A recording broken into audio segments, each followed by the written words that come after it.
Bueno, muchísimas gracias. Bueno, agradezco naturalmente la presencia de todos ustedes que hayan resistido hasta este momento. Yo espero hacer una presentación lo más apretada posible en vista del tiempo, pero también la programé con una cierta relajación. Claro, de un material que quisiera presentar acá.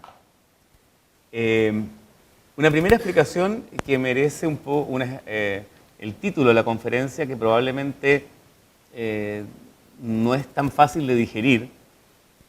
Se trata de un trabajo que hemos venido realizando durante 2 años, si no más, en vista de una publicación de un pequeño libro para difusión de estudiantes de arquitectura a nivel de las escuelas de arquitectura, de urbanismo en Chile, y que puede ser extensible también a otras partes, que ha sido realizada principalmente entre el Laboratorio de Urbanismo Barcelona y nuestra facultad, con el arquitecto Josep Parceriza, que está allí radicado, y en el cual han colaborado naturalmente los miembros de nuestro equipo de investigación, y en el libro, en su diagramación, Carlos Silva, que está aquí presente. Que apenas tengamos un libro, se lo vamos a mandar. El título es un poco árido, pero nosotros hemos querido mantenernos fiel al rigor académico de lo que quisimos hacer con este trabajo, que fundamentalmente se refiere a un nombre un poco genérico, que alude a un periodo, ¿no es cierto?, de la ciudad que en todas las categorías históricas de Jardoy, Romero, de Ramón, etcétera, se habla sobre la ciudad republicana. Obedece a ese periodo, al periodo del siglo XIX, y fundamentalmente a su concreción o consolidación en el primer centenario de la República en 1910, y la idea de canon evidentemente alude a lo que la palabra indica, ¿no es cierto?, el más alto registro que alcanza unas ciertas reglas de composición o de organización espacial. Y la distancia 5000 es el trabajo que hemos venido realizando escala 1 a 5000. Lo que pasa es que la palabra distancia nos pareció más adecuada, es una palabra que se usa mucho en España y probablemente en Cataluña al traducir al castellano, que tiene que ver con una actitud cultural. En el fondo, en la parte de la edición nos criticaron ese nombre. ¿Quién va a comprar un libro que diga la distancia?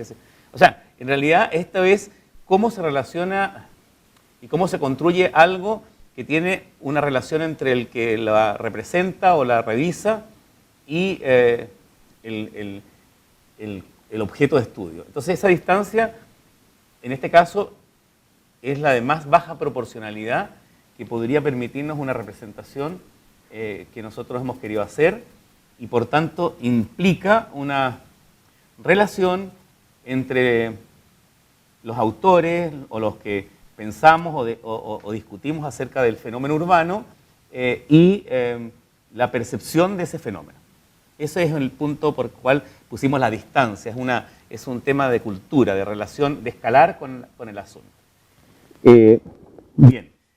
La segunda explicación que merece ser realizado, porque este trabajo en un determinado momento contó justamente con una conversación muy bonita que tuvimos al segundo año de primera investigación. Estaba Fernando Aliata, me parece recordar también a Claudia Smith, Alicia Novik, presente en esa conversación, y que nos orientó mucho al respecto. Nos fue difícil superar la reflexión, o sea, superarla en el buen sentido, o asumir el desafío de la reflexión que nos hicieron Alicia, Fernando y Claudia, que en el fondo nosotros estábamos enamorados, por así decirlo, y eso es una cuestión que no podemos desconocer. Hoy día Germán incluso insiste en este apasionamiento, que bueno, yo lo comprendo y lo comprendió, pero que era que la representación del objeto de estudio como método de investigación no nos dejaba ver y entender el objeto de estudio. Es como una paradoja. La mejor de las definiciones fue dicha en una parte de una crítica que nos hizo pública Fernando Pérez y también Josep Parceriza al finalizar este proceso, muy bonita de comentar. Yo creo que las investigaciones son producto de muchos cruces y de muchas influencias, y las reflexiones de las personas que nos orientaron sirvieron mucho. En este caso, Fernando y Josep Parceriza coincidieron en lo mismo, en decirnos ustedes están tan obsesionados con el objeto de estudio y la representación del proyecto que es como si ustedes estuvieran viendo la luna y la tapan con el dedo. Que generalmente uno lo hace cuando era niño, no sé, ay, mira, me cabe la luna en el dedo. Bueno, eso significó algo muy fuerte, porque son esas cosas que te conmocionan, te dan un golpe así, como en el fútbol, ¿no? Y nos hizo revisar que probablemente lo que teníamos que hacer nosotros es tener, justamente, y por eso vuelvo al tema, una cierta distancia con ello. Dicho esto, paso a presentarles lo que hemos pensado en este trabajo. A manera de prólogo, en el sentido de oportunidades que este ciclo de charlas nos permite, me ha parecido pertinente proponerles una pregunta a todo este cuerpo de investigadores del Instituto de Arte Americano, que es la siguiente. En el umbral de la segunda década del siglo XXI, ¿podría la ciudad de Santiago 1910, a 100 años de la fundación de la República y a las puertas de su modernización radical, ofrecer a la ciudad actual unas lecciones sobre cuestiones del urbanismo de las ciudades y sus escalas de representación? Lo pongo acá sobre la mesa porque creemos que es importante esto y quizás, Alicia, con lo que ha estado presentando, coincidimos mucho, ¿no es cierto?, en esa especie de lo que estamos hoy día viendo y cómo nos volvemos para atrás. 3 ideas, a mi juicio, sustentan una respuesta afirmativa, a saber, en primer lugar, sigue siendo válida una reflexión basada en la tríada parcelación, urbanización y edificación como elementos urbanos básicos de la descripción y representación de valor universal, más allá sea Santiago u otra la ciudad estudiada. Trabajar sobre la epidermis de las ciudades es, como señala Manuel de Solá Morales, lo que permite abordar sus estructuras más profundas. En segundo lugar, en un mundo evanescente y fluctuante como el actual, constituye un imperativo fijar una imagen de nítidos perfiles, lo que compromete una representación y un método pertinente, de modo tal de tener una visión completa y sinóptica y traer a presencia la imagen unitaria de la capital de la nación al cabo de un siglo de vida republicana. Más adelante hablaremos sobre esta capacidad que tiene la escala de 5000 para poder, desde el punto de vista epistemológico, mostrar el todo y desde el punto de vista analítico, de segregar las partes que lo contienen en escalas distintas. Y eso es un trabajo precioso porque permite ver el todo y la parte en relación. Y finalmente, la distancia 5000 se defiende porque es indiferente al tamaño de la ciudad. La escala tiene que ver con una medida antropométrica. Difícilmente un habitáculo puede tener un ancho menor a 3 metros. A partir de esta medida mínima, todas las demás formas del establecimiento humano se puede describir porque es una medida perceptible para el ojo humano y experto. En ese sentido, la escala 5000 nos permite entrar de manera cariñosa, yo repito a Manuel de Solá Morales, maestro de ambos en esto, una mirada cariñosa y detallada de lo que significa la materia de la ciudad. En este contexto quisiera presentarle de manera un esbozo desde los saberes de la arquitectura y el urbanismo, un momento en la historia de la ciudad de Santiago que se alcanza en el primer centenario, que junto, y esto se da también en un contexto cultural no menor, al fortalecimiento de un Estado de Derecho, la solidez de unas instituciones públicas y privadas y la gravitación intelectual y social en la esfera pública de variadas figuras distinguidas de nuestra nación, en que se registra la consolidación de un cano en lo que se llamaría la forma urbis de la ciudad. Este tema del contexto cultural, social, económico, es importante porque podríamos afirmar con mucha precisión por datos exactos de la historia en general de la construcción de Chile en esa etapa, que la reconfiguración urbana o la configuración urbana de Santiago se alcanza por una articulación muy ejemplar entre las élites, los técnicos, la sociedad, los políticos, etc. Cosa que no ocurre probablemente hoy, pero en ese momento sí hay una consolidación, ¿no es cierto?, de estos distintos actores. Bien, algunos antecedentes que ustedes ya los tienen, pero no puedo dejar de mencionarlos en esta idea que compartimos mucho los que estamos aquí presentes de la construcción de nuestras ciudades y el territorio desde la lectura de ella como un palincesto y también de las tensiones o contradicciones como ustedes mismos presentaron en la primera parte del asunto. Un primer dato es este plano bastante poco fiel a lo que la realidad debió haber sido, pero es una interpretación de Tomás Tallología del siglo XX que trata de reconstruir un mapa que desapareció por incendio sobre el asentamiento inicial de la ciudad de Santiago, que como ustedes observan tiene una estructura de cuadrícula que ha sido muy estudiada por, bueno, Fernando, Graciela y muchos de ustedes, pero que viene a confirmar un poco los trabajos de ustedes mismos en el sentido de que aun cuando en el plano teórico e historiográfico de las ciudades latinoamericanas se insiste en su orden regular, en los hechos no lo era. Es un trazado por ley y regla que lo que sí estableció con mucha precisión es la división de la propiedad de la tierra en cuartos de manzana, que tiene enorme gravitación en el desarrollo de la ciudad, por lo que decíamos de las lógicas de las aguas que cursan de oriente a poniente por la medianería y que de alguna manera incentivó un proceso de subdivisión y fusión de predios contrario a las leyes de India en el sentido norte y sur, que en nuestra ciudad evidentemente no tienen la ventaja del este y el oeste para la iluminación. Y ese proceso, no viene al caso hoy día decirlo, lo he confirmado en un trabajo que se hizo de la tesis doctoral del Centro de Santiago en los años 80 con Manuel de Sola Morales.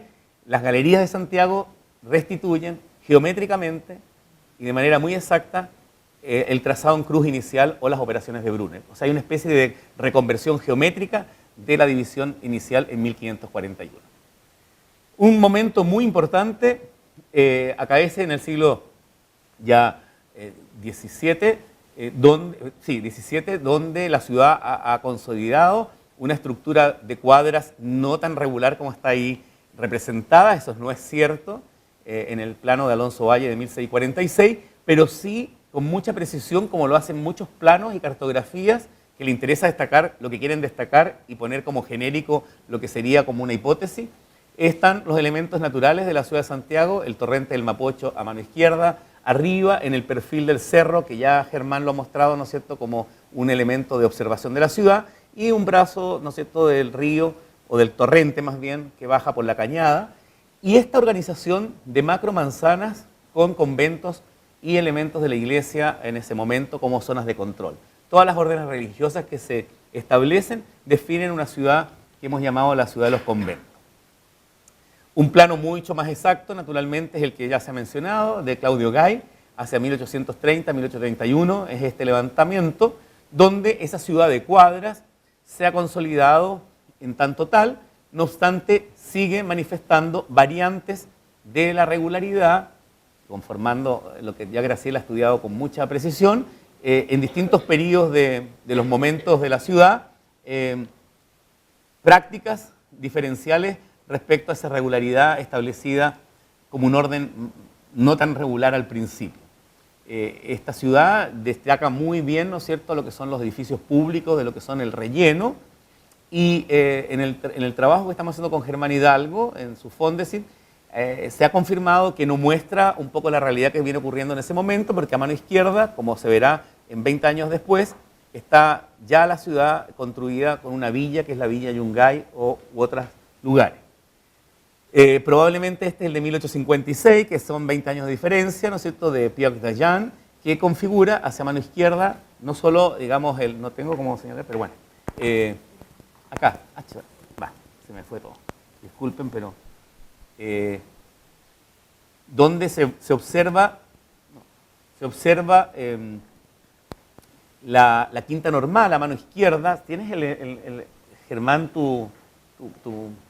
por favor? No, la quinta normal, ¿qué es lo que dice Adrián Gorelick con mucha precisión, ¿no es cierto?, que es esto que Sarmiento reconoce como uno de los dispositivos culturales más importantes de una ciudad bastante discreta y pobre como la de Santiago, y que después sirve como un cierto modelo de referencia para esta idea del parque y la grilla en Buenos Aires. Por cierto, el barrio Yungay, la villa de Yungay, era una villa construida un poco fuera del territorio. No sé cómo se saca eso. ¿Pero eso de arriba?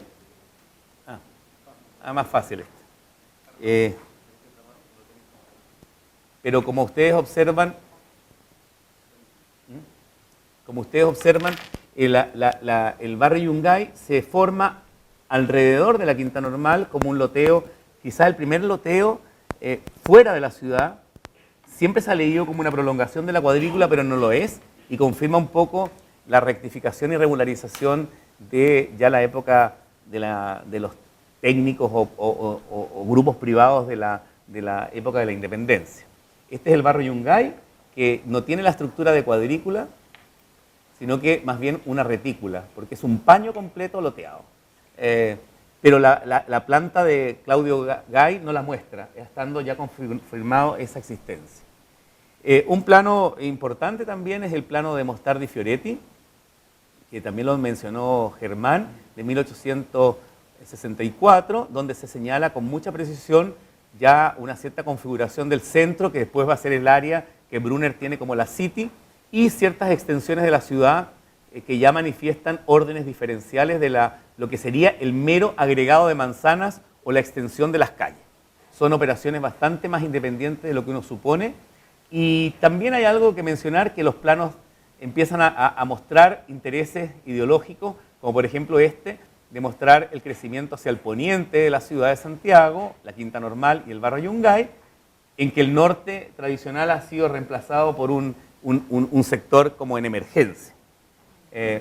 Estos antecedentes, bueno, vienen a confirmarse en el primer plano técnico de nuestro amigo Vicuña Maquena, que además él, por su intencionalidad de demostrarle al Congreso la importancia de la zona del sur de Santiago, que eran arrabales, y que también es otro modelo de viviendas de suburbio, de ranchos y de conventillos, coloca el plano invertido con el norte hacia lo que sería el sur, invirtiendo la tradicional representación de la ciudad de Santiago, y toda esta parte presenta el levantamiento técnico más exacto hecho por el ingeniero Ansar, y también refleja una primera, ¿no es cierto?, tratamiento de pavimentación y de rectificación de las calles, que en ese sentido también coincide con lo que ha estudiado Fernando en el periodo previo en Buenos Aires. No es menor la visión, vamos a decir, territorial, ¿no es cierto?, de José Amadeo Pisis, donde sitúa en esta hermosa representación de verdad increíble de la topografía de Santiago, que no toma las cotas que hoy día se representa, sino que la toca en una cota más baja, donde están y entonces aparece mucho más encajonado el Valle del Mapocho, lo que en realidad hoy día se representa, y aquí está la ciudad de Santiago establecida, ¿no es cierto?, como cuadraditos con algunos pueblos y villorrios alrededor. Ahí hay un cambio también de percepción de la ciudad, vista en todos los elementos. Probablemente el plano más exacto de la ciudad de Santiago, que muestra el cambio más importante, es el levantamiento solicitado a Alejandro Bertrán, ingeniero ya chileno, a diferencia de Ansart, que trabaja en el Ministerio de Obras Públicas de Chile, y ahí hay un papel muy importante, igual me imagino que acá Anaí, del Ministerio de Obras Públicas, de poder formar cuadros técnicos, ¿no es cierto?, y profesionales para construir todo lo que son las infraestructuras en todo orden de cosas, infraestructuras culturales, de equipamiento de salud, puentes, caminos, etc. Fundamentalmente este levantamiento que nosotros hemos ensamblado y digitalizado a partir de lo que se llaman los rollos Bertrán, que tienen ese nombre porque en la escala de representación, que es bastante de baja proporcionalidad, 1:200 en muchos de los casos y a 100 detalles que hay cerca de 300 rollos con calles que son el levantamiento completo de toda la vialidad que forma realmente la estructura urbana de Santiago en el periodo 1890. Solicitado para ver cuál había sido el crecimiento de las calles respecto al de Vicuña Maquena, pero por otro lado para impulsar, ¿no es cierto?, un relevamiento muy detallado de distintas zonas de Santiago. Aquí están los levantamientos del ingeniero Ansar, como ustedes observan, todas las líneas de edificación, los trazados de los tranvías, los deslindes, etcétera, toda la arborización que puede mostrar, digamos, distintos sectores de la ciudad, el papel, ¿no es cierto?, del espacio público que se retranquea, la forma edificada que toma pliegues para poder generar, ¿no es cierto?, articulaciones, plazoletas, etcétera, y que va a servir, por supuesto, para el momento que viene, que es justamente la transformación del sistema más importante de agua que pasaba por el interior de la manzana colonial y sus lógicas oriente-poniente en el sector superior o norte-sur en el sector sur, en este plano que es una maravilla del proyecto alcantarillado hecho por la École de Pointe-Chaussée, los ingenieros de la École de Pointe-Chaussée, que ganan una licitación pública en la cual ustedes observan que se hace un proyecto sobre ese trazado de calles de Bertrand. Nosotros hicimos la superposición de este plano de infraestructura sobre el plano de levantamiento de Bertrand y calzan perfecto. Y por otro lado hay algunas cosas que son bastante importantes. Este eje prácticamente sería uno de los ejes del cártel decumano de la ciudad, originaria de fundación, que es la bisectriz del ángulo formado entre el río y la cañada. O sea, es una coincidencia geométrica no menor. Y por supuesto todas las pendientes que siguen el sistema norte-sur hacia lo que sería un canal que va por acá, que es el Zanjón de la Guada. Y por otro lado, como ustedes observan, la ciudad, que hemos estudiado esto con Fernando Pérez, en un trabajo que hemos hecho con Luis Valenzuela en un determinado momento, adquiere esta figura de zigzag, con lo cual consolidó la manzana cuadrada. Es ahí, quizás Fernando, donde por primera vez se rectifica y se regulariza definitivamente la manzana, pero se consolida la manzana como unidad de proyecto. Por eso que ninguna de las planes que se propusieron después se pudieron ejecutar, porque hubiese significado simplemente la eliminación de todas las matrices puestas en las esquinas de las manzanas, y Chile, que era un país, y Santiago pobre, no se podía dar el lujo de expropiar ni hacer las operaciones que probablemente Buenos Aires sí se dio. Bueno, pero nosotros no tenemos tenemos una media, que sería una callecita. La única diagonal que tenemos, eso nos lo dijo Pancho Liernur, también muy brillante su operación, fue el río, pero es natural, no fue ninguna operación urbanística. Y por supuesto, ya en Santiago en 1910, como ustedes observan, este levantamiento muestra el territorio, ¿no es cierto?, y la superación de los límites que tenía la ciudad de Cuadras, que alcanzó su plenitud hacia 1900, más o menos 1900, pero 1910 en todas las direcciones ya crecía, sobre todo en lo que fue el suburbio oriente, que hoy día sería Providencia y Ñuñoa, en esta visión que ha señalado Germán, que ya se iniciaba estos grandes campos, ¿no es cierto?, abiertos a la cordillera. Esa es una visión muy linda que a nosotros nos gusta mucho de lo que era el Santiago, ¿no es cierto?, del periodo 1910, donde aquí está ya transformado en un parque este cerro o peñón desde el cual se había localizado, ¿no es cierto?, el observatorio, y atrás la gran pieza de la cordillera de los Andes, que fue para todos los viajeros lo mejor y sigue siendo hasta el día de hoy de nuestra ciudad. Bien, hecho esta explicación de prólogo y también de antecedentes, me quisiera concentrar de manera bastante rápida, a pesar que son bastantes imágenes, en una idea que es la siguiente. Santiago bajo la disciplina de la regularidad, la consolidación de las ciudades de Cuadras entre 1890 y 1910, y con la afirmación de que en 1910 Santiago era aún una ciudad de manzanas. Quiero traerles esta imagen hermosa de un dibujo, perdón, de León Muck, donde ustedes ven la ciudad de Santiago desde, por así decirlo, el norte de la ciudad, utilizando la entrada de lo que sería el puente de Calicanto y algunos muros del famoso Tajamar, obras todas, por supuesto, del periodo borbónico, del último periodo borbónico, Fernando, que consolida estas infraestructuras. Y naturalmente la Plaza de Armas con la catedral que se ha estudiado con Fernando Pérez en varios Fondesit. Es uno de los pocos casos de América Latina donde la tipología de la iglesia cambia de localización. Estaba orientada desde la colonia hacia el norte, esperando la llegada de los conquistadores, y después de muchas decisiones, incluso compra de sitios, se puso oriente-poniente. Y acá la Alameda ya como proyecto paisajístico, la Quinta Normal en esta zona, y lo que sería la Pampilla, ¿no es cierto?, la zona del sur de Santiago. Esa ciudad era esta. Es una ciudad donde, por supuesto, los edificios públicos excepcionales están muy relevados, el Congreso Nacional, la primera etapa de los tribunales de justicia, el hotel que existía en el portal Fernández Concha de hoy, la Galería McClure, la Real Audiencia, etcétera, otras iglesias, y como ustedes observan, todo lo demás es prácticamente, incluso como ha sido representado en muchas cartografías, una manzana genérica, entendida como una especie de estampilla que se representaba más o menos regular. El levantamiento que nosotros hicimos de 1910 en base al catastro de manzanas, de 1.600 manzanas de 1910 ensambladas sobre un soporte de calles del 2000, creo que 12, Cristian, o 10, ¿no? 2008, exacto, estábamos en el 2008, bueno, que fue un soporte con el cual se trató de considerar estas manzanas. Nos permitió construir, ¿no es cierto?, este plano que se ha transformado con el tiempo en un plano bastante importante para entender la historia de la arquitectura y el urbanismo en Santiago, pero probablemente, como nos dijeron Fernando, Alicia y Claudia, es una cierta ficción.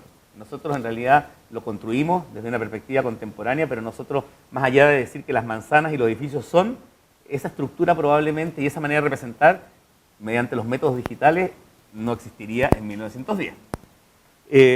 Pero la ciudad, lo que intentamos mostrar es esta relación entre escalas de la arquitectura, naturalmente del territorio, su topografía o sus elementos naturales, y el urbanismo, en el cual, como estamos tratando de mostrar en esta serie de imágenes, lo que quisiéramos confirmar es que cuando empezamos a observar, ya no de manera enamorada al plano, sino que desde su capacidad analítica de desagregarlo en partes, cosa que se hizo un trabajo muy serio en Barcelona, empezamos a notar todas las variantes de la regularidad. Es decir, no voy a repetir lo que ya ha confirmado en las conclusiones Graciela, pero verdaderamente coincide plenamente sus hipótesis, sus conclusiones para el caso de la ciudad de Buenos Aires con la nuestra, al decir de que esta ciudad es una ciudad que se trama y enhebra en función de un módulo, una unidad de relleno con múltiples variaciones de formatos que hacen que cada sector de la ciudad registre una realidad muy diferente. No obstante ello, hay unas reglas muy interesantes, entre otras esta partición de la manzana con el eje oriente-poniente en todos, como si fuera una pieza fundamental, ¿no es cierto?, de la urdimbre de la ciudad, y que es lo que hemos dicho inicialmente, la de las aguas. Otro lugar, ¿no es cierto?, donde se observa tipologías de vivienda ya más en hilera, otras resueltas en casas patio, algunas macromanzanas con industrias, etcétera. Es una estructura de cuadrícula que, según el momento que va configurando, va determinando distintas realidades. Abstrayendo un poco más el asunto, hemos logrado describir tres rasgos fundamentales de esa ciudad. El primero, que hemos llamado el primer rasgo del canon, que la calle y la fachada eran lo mismo. Vale decir, la relación entre fachada o límite de lo privado respecto a lo público y que forman la caja viaria coinciden. Son absolutamente coincidentes, independiente de si la casa tiene una configuración colonial o republicana, por así decirlo, en su arquitectura, y la relación estricta del alineamiento es total o casi total. En distintas fotografías que hemos estado documentándonos, de álbumes que han sido revisados por una profesional que es de arte, Verónica Aguirre, hemos ido desconfirmando, ¿no es cierto?, esa regla del canon que en determinados lugares, como por ejemplo los nuevos barrios de Loteo o de Retícula, aparece la arborización, que está confirmado en el plano de Bertrán, a diferencia de las calles coloniales que son sin eso. Pero se confirma lo que hemos dicho, que calle y fachada son lo mismo. Es decir, llegando a una cosa neta, la casa y la fachada coinciden en un todo. Dejando clarísimo, ¿no es cierto?, el tema de la movilidad a la calle, y ya en este periodo, evidentemente, la calle y la dimensión de la movilidad o de la accesibilidad ha cobrado más importancia que la manzana, y por supuesto es la que rige los destinos de la construcción del espacio público. Pero acá hay un ejemplo, ¿no es cierto?, de esta alineación entre una manzana colonial, o sea, una casa colonial como es esta, y una del siglo XIX de estructura de acero, la farmacia Benjerot, u otra, ¿no es cierto?, que usa esta especie de buñato, un poco siguiendo un principio más italianizante del siglo XIX, y que las tres comparecen en una misma fachada. Evidentemente, la lógica de las calles, a mayor centralidad, determinada naturalmente por el movimiento de carruaje, etcétera, va a determinar que las primeras plantas van a ser horadadas por comercio o por vitrinas, en una relación interior-exterior distinta, y los pisos superiores van a ser los que contienen la residencia, pero hay una regla permanente que lo privado tiene que ceder a lo público, y no es al revés. Por tanto, todo lo que son las tribunas, balcones, bow window, bay window, coronaciones van a estar dentro de la propiedad privada y van a ser elementos que se regalan a la calle.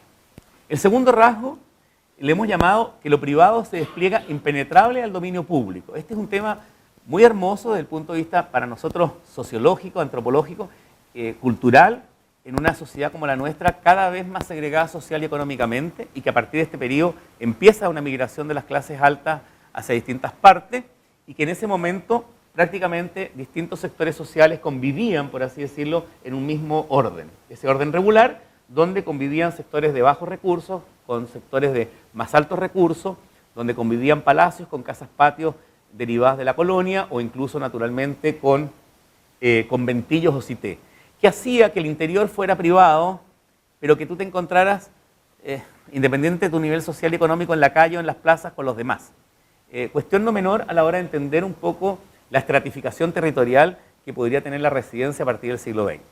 Ese rasgo es un rasgo que tiene también una cosa hermosa, que es esta cantidad de jardines y de patios al interior de la operación arquitectónica, de los conventillos, de los cité o de los condominios que ya existían, ¿no es cierto?, para las clases más adineradas, o de la interioridad que van a manifestar, por ejemplo, los primeros palacios. Este es el Palacio de la Alhambra, una familia de mucho dinero de la minería, ¿no es cierto?, que tiene todo en lo que sería el Patio de los Leones, a imagen y semejanza de la Alhambra de Granada, como imitando, ¿no es cierto?, ese periodo, u otros de menor nivel económico, como podrían ser estos modelos más neoclásicos, u otras fachadas más sencillitas, que contenían los mismos programas. Es una ciudad que se despliega hacia adentro, es una ciudad que en realidad es muy unitaria en su configuración hacia la calle, y que va a mostrar esta realidad. Los encuadres, que ha sido una metodología que hemos usado mucho en el equipo para poder focalizar dónde los tejidos urbanos tienen una cierta unidad y homogeneidad, nos ha ido permitiendo reconocer estas lecturas de sus medianerías y de sus divisiones prediales, esta configuración de los vacíos en sus interiores, en muchos patios de distintos tamaños, pero con una regla, que todos los patios principales son el primer espacio público entre la calle y el interior. Es decir, lo interior se despliega impenetrable a lo privado, pero con graduaciones. El primer patio es un patio, vamos a decir, de cierto estándar, y lo segundo y tercero ya puede pasar lo que se le ocurra a la familia.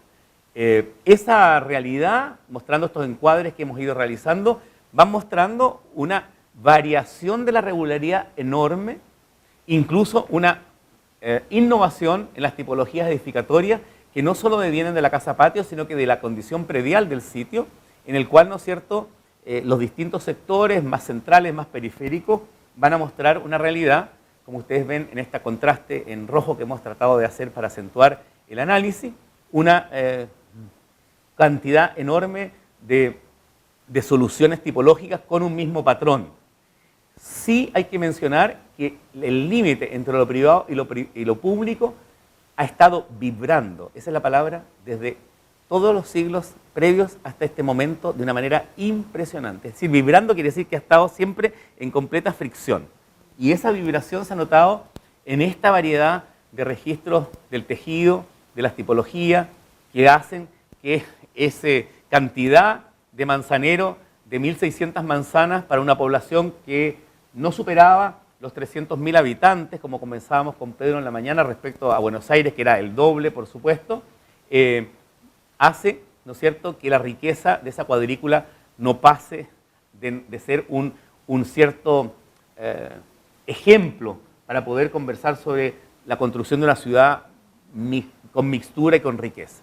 Y finalmente, un tercer rasgo que no quisiera dejar pasar de lado es el tema de la clara categorización entre elementos primarios y elementos de residencia, un poco al decir de Rossi, pero que en el fondo que los edificios fueron un asunto horizontal. Los edificios fueron fundamentalmente un asunto horizontal, y solo los edificios especiales, como el manicomio de Santiago, muestra como una alteración en la altura, ¿no es cierto?, que tiene que ver con la impronta pública o programática del edificio respecto a las casas que constituían eso. Pero la calle queda igualmente conformada en esa caja. Esa arquitectura es una arquitectura que no supera en los sectores centrales más de 3 pisos y mantiene las mismas reglas que les he dicho antes, para no repetirlo. Y ya se observa, sí, en los cruces de Santiago, a sugerencia de Alejandro Bertrán, el chaflán, emulando algunas propuestas europeas, ¿no es cierto?, para producir el cambio, el cruce de los carruajes o de los tranvías, con la sola salvedad que como no se habían ensanchado las calles todavía, los tranvías tenían que ir de manera simétrica para poder dar el giro respectivo en las cruces. Evidentemente los edificios públicos como la Universidad de Chile o las iglesias como la de San Diego, demolida por incendio en los últimos tiempos, sobresalía, pero el resto de la ciudad era una ciudad bastante de baja altura, con la excepción de algunas emergencias de articulación urbana en algunas esquinas o torreones, o por supuesto edificios públicos como la Real Audiencia, o las iglesias que por supuesto por sus torres siguen siendo elementos muy importantes de la lectura y de la imagen de la ciudad. Es una ciudad bastante plana, como ustedes observan, y dentro de esa condición de planitud, los parques sí han emergido como un nuevo programa muy importante, que no es menor la relación entre naturaleza y ciudad, que se introduce ya en el periodo que está estudiando Germán Hidalgo, 1830 a 1850, como estas operaciones que no son menores en la trama de la ciudad de Santiago, que están ahí. Una pregunta que sale de estos tres conceptos que hemos planteado o ideas: ¿de cuántas maneras se ocupaban los sitios? Y de alguna manera tenemos que decir que de muchas maneras, como ya lo anticipamos, pero que sí muestran la evolución del canon republicano, que hemos denominado canon republicano. Hay que ser honesto en decir que sería un canon colonial republicano, pero en términos como de comprensión ya era muy enredado en la evolución del canon colonial republicano. Preferimos decir el momento en que se consolida casi en un 85-90% y en un momento no menor en que la arquitectura, sobre todo la gran arquitectura de palacios y de edificios singulares, como el Congreso, comienzan a modificar la trama de Santiago y a alterar el canon republicano, tratando de no coincidir edificio con manzana. Pero es un periodo en donde hay pocos edificios que lo hacen.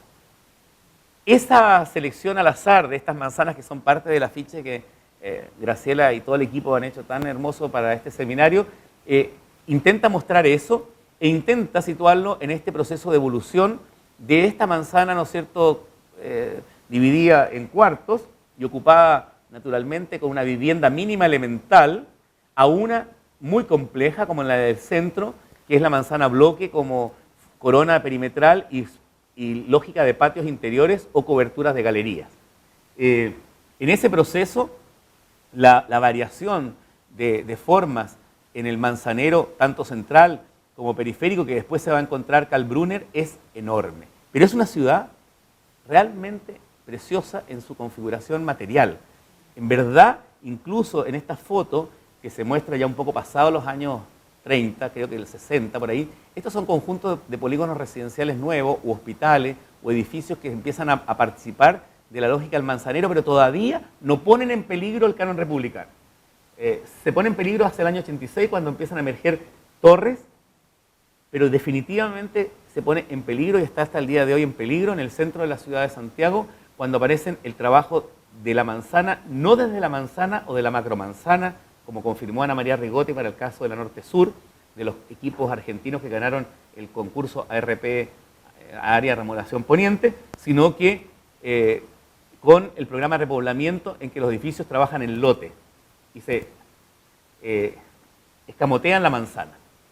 En esta sección transversal desde la Plaza de Armas en dirección al poniente se observa, ¿no es cierto?, un poco la variedad de formas que tiene la manzana y, por supuesto, como decíamos, también la emergencia de un tipo edificatorio como la casa aislada o la mansión, que es el barrio República, la clase aristocrática, 1880, en un loteo de la Quinta Meix, donde se invierte el tema del lleno vacío de la casa patio, pero aparece un tema precioso que está considerado dentro de eso, que es que el jardín aparece como un tema de proyecto.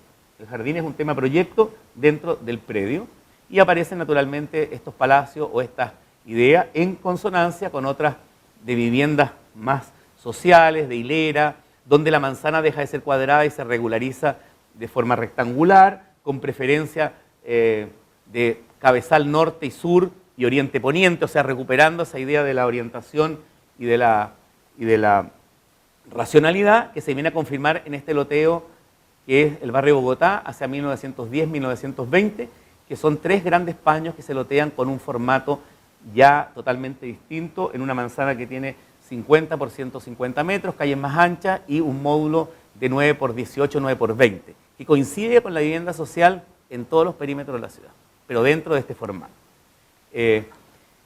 No puedo dejar de mencionar que el canon republicano tiene que ser visto a la luz de otras tradiciones de ciudad compacta. Por supuesto, coincide mucho más con la de Buenos Aires, con las diferencias del caso que con otras, pero particularmente esta imagen hermosa de una pintura, ¿no es cierto?, que muestra a Santiago en un momento de esplendor, nos habla de que es una ciudad que no tiene que ver, como se ha supuesto, con el modelo del ensanche, por ejemplo, de Sardá, o con las operaciones de Haussmann en términos de la renta de la tierra, ni con las tipologías de renta de las edificaciones de París que están estudiadas. Es un proceso que tiene una cierta validación propia, quizás particular a muchas condiciones del sitio de Santiago, y que permite confirmar este trabajo que me tocó hacer con Manuel Solá Morales durante muchos años de mi doctorado, que fue ver cómo se modernizó.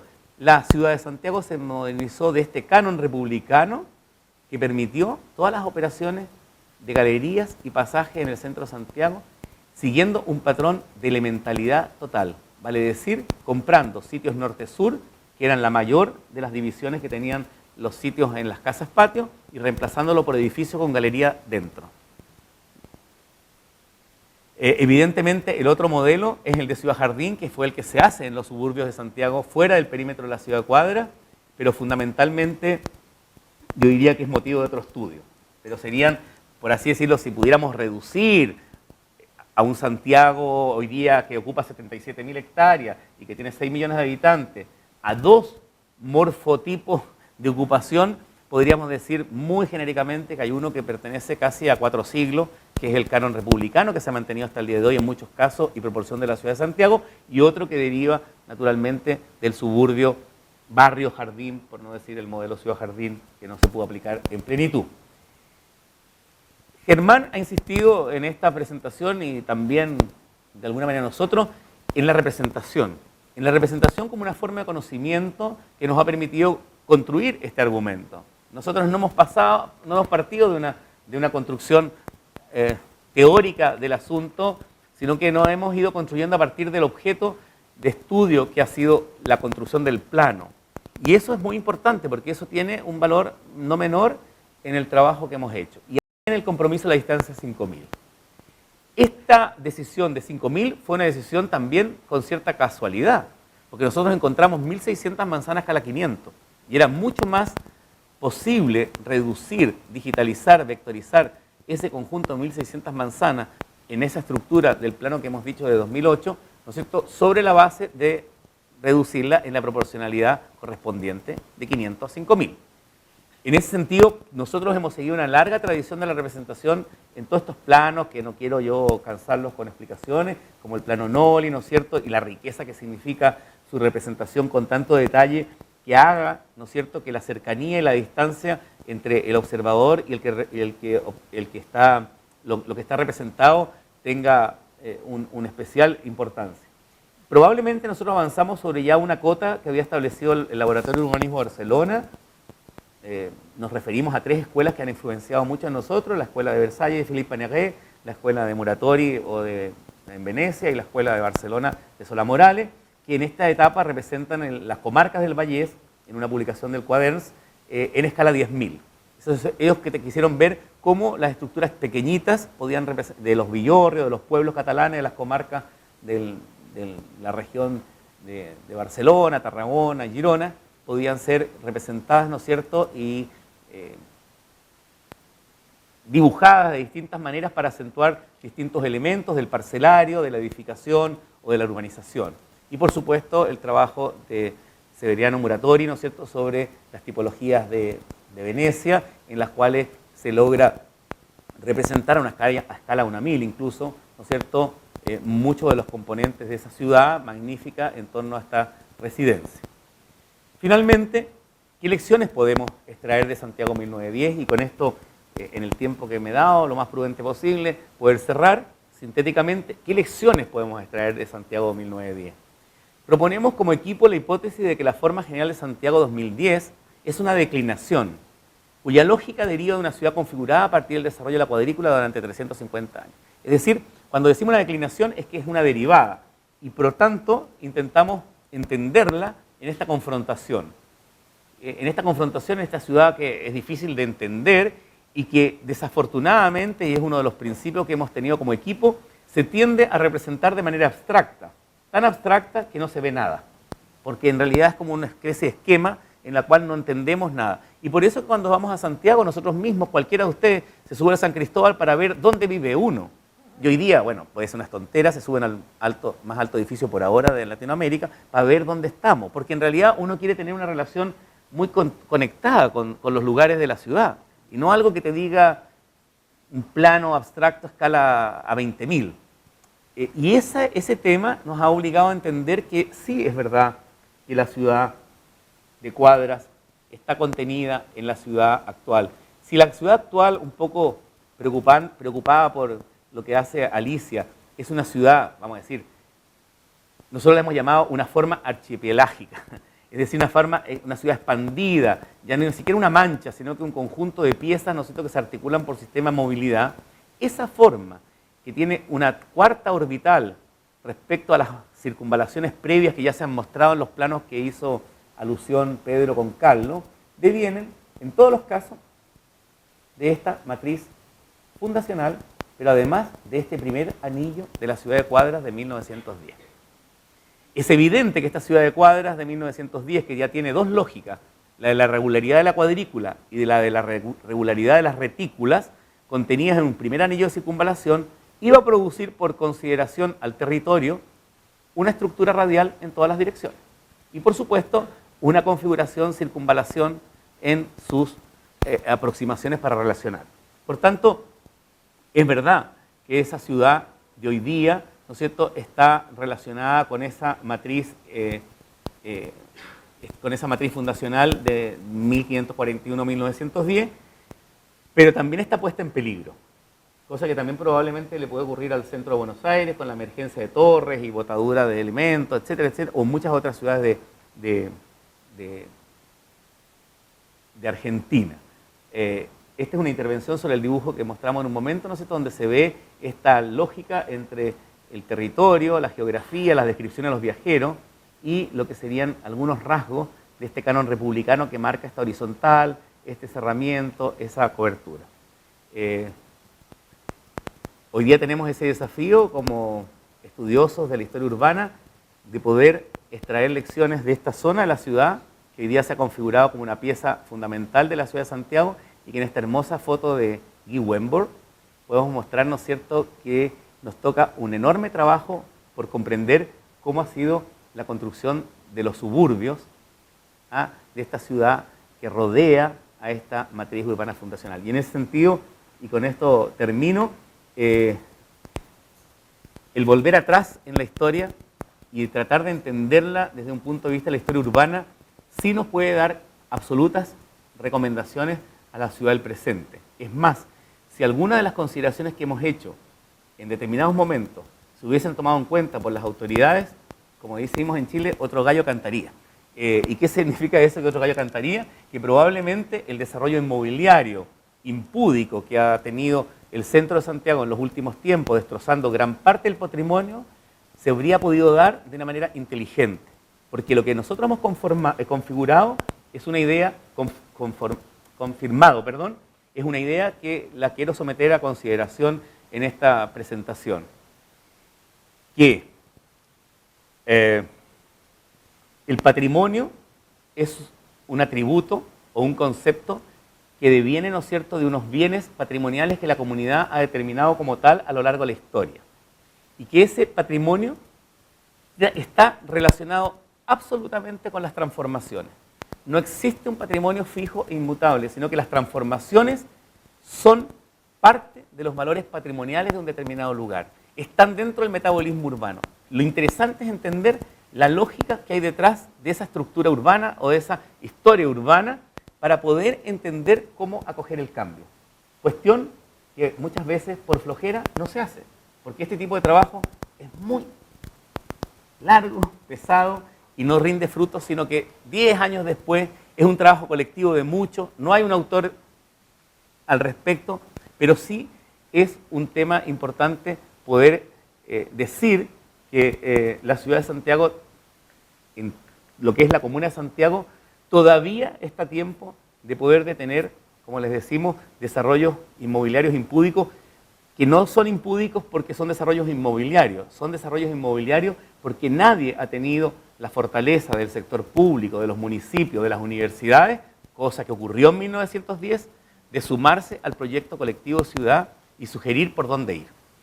Y en ese sentido, la atomización de las decisiones ha ido en contra más que a favor. Por el contrario, en Santiago 1910 lo que muestra es una articulación de prácticas, de técnicos, de inversionistas, de profesionales, todos en base a ciertas reglas muy sencillas y elementales con las cuales construir no solamente una ciudad muy variada, sino que una ciudad muy rica y muy importante para sus habitantes. Así que con esto creo que estamos a tiempo, termino y les agradezco la paciencia. Gracias.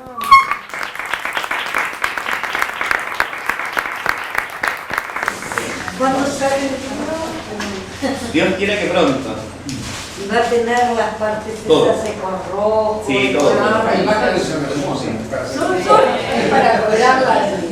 Yo cada una quería decir, quédate acá, a ver. Fue impresionante. Nosotros estuvimos con Germán, con Ren en Barcelona, con Manuel Sola Morales. Vimos el plano, descubrimos tantas cosas. Por ejemplo, nosotros siempre habíamos visto el plano mural. Y por primera vez, por circunstancias de exposición, así como está colgado ahora, nos dijeron pongámoslo horizontal. Y cuando lo pusimos horizontal vimos la ciudad. Porque en verdad, depende cómo se ponga un mapa que mide 2,50 metros por 2 metros, puedes ver la ciudad. La ves desde arriba. O sea, este principio de Le Corbusier de ver la ciudad desde lo alto, el principio moderno, no es menor. No es menor. Y lo segundo que surgió en Barcelona fue cómo leer esta variedad de situaciones. Y no se nos ocurrió nada más fácil y más tonto que el plano, pescar 2 passepartout de los cuadros, como un zoom in, y lo abríamos al punto en que empezaba el cambio. Y ahí decretábamos los encuadres.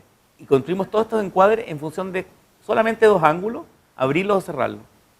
Es una cosa... O sea, sobre el impreso. Sobre el impreso. Íbamos, a ver, una pantalla. no, nada de computadora, no. Eso fue vista en real. No, eso, la computadora, a ver, hay que decirlo. Sin las personas que saben de esto, Cristian Saavedra, que ha estado trabajando en una serie de equipos, que lo va a presentar mañana, ¿no es cierto?, sobre cómo introducir el tema de la computación, de la digitalización, de la vectorización de la fotografía, no habría salido este plano, nunca. Eso estamos claros. Pero tampoco lo habríamos visto si no recurrimos a lo antiguo. Yo creo que la combinación es... El punto es que en un momento vuelven al papel. Sí. Otra pregunta. Bueno, es... Cenitales, porque la computadora no está justo la cenital. Claro. O sea, esa idea que les decía yo de descubrir de que epistemológicamente, como objeto de estudio, como campo de estudio, el plano nos determina el todo, incluido si hay más campo o ciudad que dejar, y después que podemos desagregar analíticamente, desde el punto de vista metodológico, las partes, para nosotros ha sido como el secreto del trabajo, el todo y la parte. Pero cuando decías que eligieron el 1 en 5000, Sí. yo no sé dibujar en AutoCAD, pero tengo entendido que la escala se define después. Sí. O sea, el dibujo tiene todas las escalas posibles. Exacto. Partió a 500, de hecho está a 500, su origen está a 500. La decisión es en un momento imprimir a 5000. Fue cómo ver toda esta cantidad de manzanas que no teníamos un plano que lo mostrara. Lo que teníamos eran archivos, ¿no es cierto?, documentos por manzanero, Claro. escala 500, sola la manzana, sola, pero no teníamos una relación de una manzana con la otra. Tampoco teníamos la estructura de calles del período. Hasta ese momento no habíamos descubierto el plano de Bertrán, que fue después. Pero ha sido... Yo personalmente, de haber visto el trabajo en el 2009 ahora, los quiero felicitar por lo que Muchas gracias. y probablemente fuimos muy malos. Sí, pero no, nosotros sabíamos a quiénes invitábamos. Después, como dijimos, a ver, ¿quién puede ser más mala? Graciela. ¿Ah? Por eso está Anaí, Graciela Silvestri, están todas invitadas allá, así que no. Ah, son porque son bueno, tenéis un maestro demasiado fuerte como Pancho Lierno, ya nos acostumbramos, así que ya, después de pasar a Pancho y a Adrián Gorelick, no, claro, sí, nada. No, pero hemos recibido muy buenos comentarios, sí. Sí. Sí, gracias. Bueno, queremos el libro, por favor.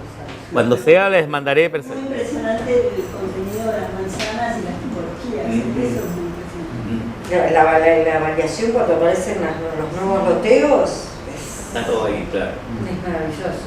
Bueno, queremos el libro. Por supuesto. Hay que sentarse a pensar. No, y además creo que cuando vienen estos trabajos, uno con una misma lógica, Sí. mucho tiempo y se van cada ansiedad. ¿Cuál fue el siguiente catastro de Santiago? Tú dices de 1939. 1939.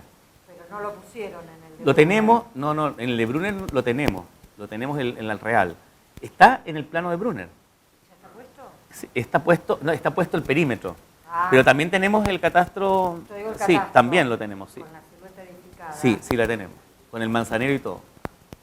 De hecho, en algunos casos, Germán, ¿no es cierto que se ha coincidido que la operación de calle va justamente por el medianero? O sea, coinciden perfectamente las operaciones de Brunner. Él estudió perfecto para no expropiar mucho, sino que Claro, para... porque uno de los planos que pasaste era, decía el censo, el número 30. Sí, eso lo pasó Pedro.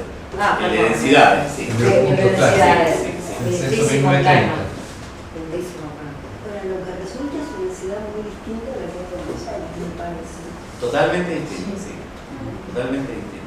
Es un caso bastante único, diría. Para mí lo de la sequía es... De hecho, el centro de Santiago es uno de los únicos con ese sistema, esa red de galerías. No, bueno, pero el artículo que ustedes escribieron de las aguas del Centenario creo que muestra, decime si me equivoco, el cambio de la calle, digamos, Sí. una calle que era así, ¿no?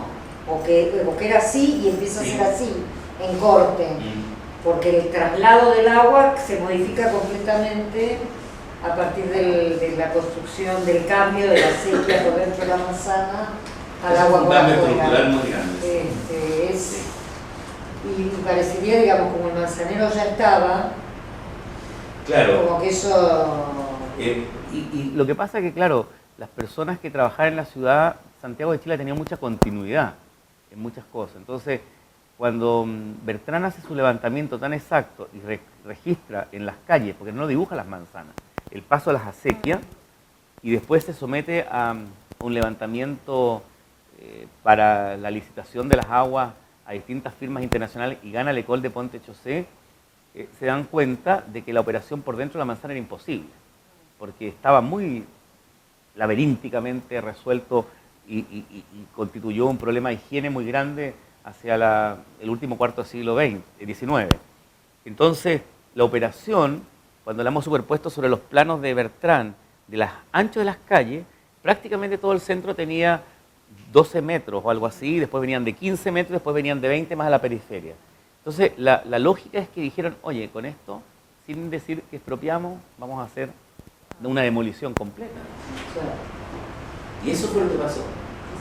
La normativa que era muy estricta también. Hubieron normativas desde 1840, de ley de pavimento, sí, fue mucha normativa. Por general, Sí. Bueno, más la interferencia de Vicuña. Claro, se dieron muchas cosas que a veces son afortunadas. Un país lejano, pobre, no, es que no es menor. No, pero comparado, no, pero te digo como de escasos recursos. Entonces, a ver, que se unan todas las casas, ayuda para el terremoto, por ejemplo. ¿Entiendes? Hay un tema estructural ahí.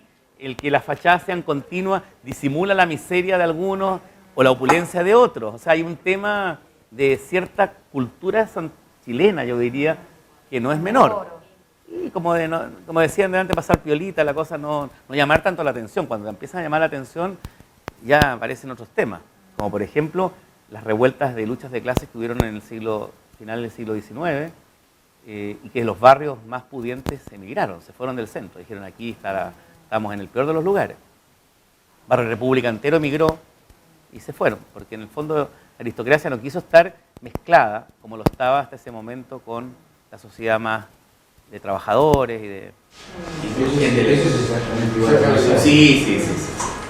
Es una decisión de... Sí, Una cesación. exactamente, una secesión, así es. Acá fue potenciado por la epidemia de fiebre amarilla, pero ya venía. No, ese es el cuento. Es una decisión. Sí.